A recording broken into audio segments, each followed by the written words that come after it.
매일 묵상의 집 베드로후서 1장 12절에서 21절. 베드로는 자신의 영혼이 몸을 떠날 날이 얼마 남지 않았음을 알았습니다. 사도는 자기 생이 그리 많이 남지 않았다는 것을 알았습니다. 나도 나의 장막을 벗어날 것이 임박한 줄을 알미라. 그러기에 사도의 마음은 더욱 간절했습니다. 돌아보면 참으로 빠른 것이 인생인 것 같습니다. 인생을 다 산 것은 아니지만 어느새 생의 마지막을 현실적으로 생각하는 인생의 시점에 와 있습니다.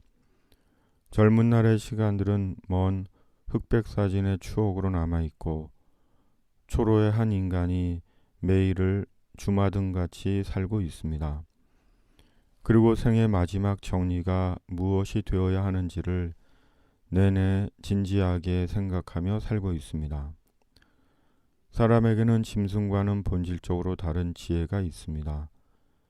생의 마지막이 있다는 것을 아는 지혜입니다. 그리고 그 지혜가 사람에게 중요한 지혜가 되는 것은 이 지혜가 유한한 인생을 의미롭게 살게 하고 죽음 이후를 진지하게 준비하게 하기 때문입니다.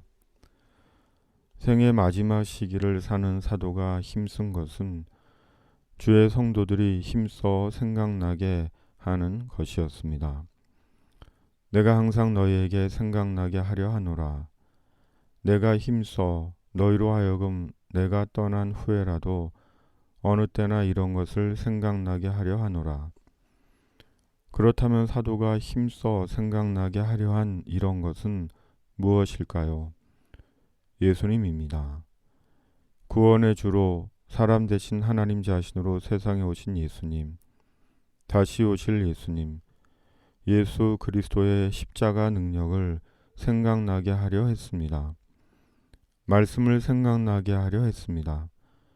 왜냐하면 성도가 믿는 구원의 주님이 예수님이시고 성도의 믿음이 말씀에 대한 믿음이기 때문입니다. 곧 예수님이 우리의 구원이시고 말씀이 우리 삶의 능력이기 때문입니다.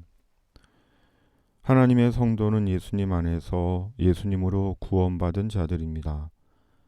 예수 그리스도를 통해 예수 그리스도 안에서 속죄받아 천국에 대한 약속과 소망을 품게 된 자들입니다.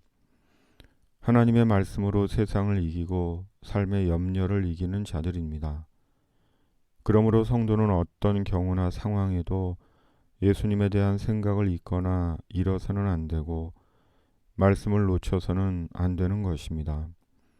그리고 이것이 성도의 지혜이며 복이요 비밀이며 능력인 것입니다. 지혜가 있는 사람은 동시에 잊기도 잘하는 존재입니다. 망각합니다. 나이가 들수록 더 잘 잊습니다. 방금 말한 것도 있고 하려던 것도 있고 말하려고 하던 것도 있습니다. 그리고 때론 이런 망각이 인생의 도움이 되기도 합니다. 왜냐하면 살면서 잊을 건 잊어야지 삶이 긍정적이 되기 때문입니다. 그럼에도 잊어서는 안 되는 것이 바로 예수님입니다. 말씀입니다. 왜냐하면 예수님이 우리의 구원이시고 말씀이 우리의 삶의 능력이며 응답이기 때문입니다. 죄에서, 죽음에서, 지옥에서, 염려에서, 절망에서, 두려움에서, 상처에서, 공고함에서, 외로움에서, 질병에서, 결핍과 궁핍에서, 곧 사람이 처할 수 있는 모든 약하고 힘들고 어려운 상황에서 예수님이 구원이시고 말씀이 능력이고 응답이기 때문입니다. 그러므로 예수님과 말씀은 우리의 매일 생각입니다. 오늘도 이런저런 생각 속에 하루를 살았습니다. 그리고 그 생각들이 남은 모르는 제 자신이 되었습니다.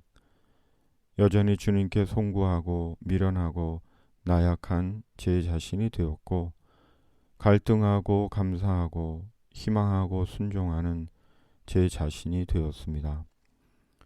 밤에서 시작한 예수님에 대한 생각, 어두운 새벽에도 이어지고 새벽에 받은 말씀에 대한 생각, 옷장 은신처 안에서도 계속됩니다.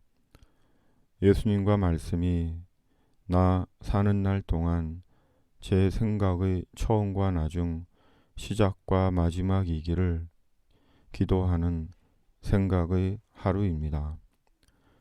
주님, 예수님에 대한 생각, 말씀에 대한 생각이 제 인생의 처음이며 마지막 지혜가 되게 하여 주시옵소서.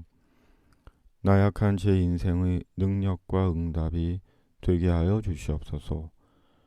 코로나19를 속히 종식시켜 주시고 이것이 주님이 제게 주신 저의 교구이게 하여 주시옵소서. 제 생각이신 예수님의 이름으로 기도드립니다. 아멘.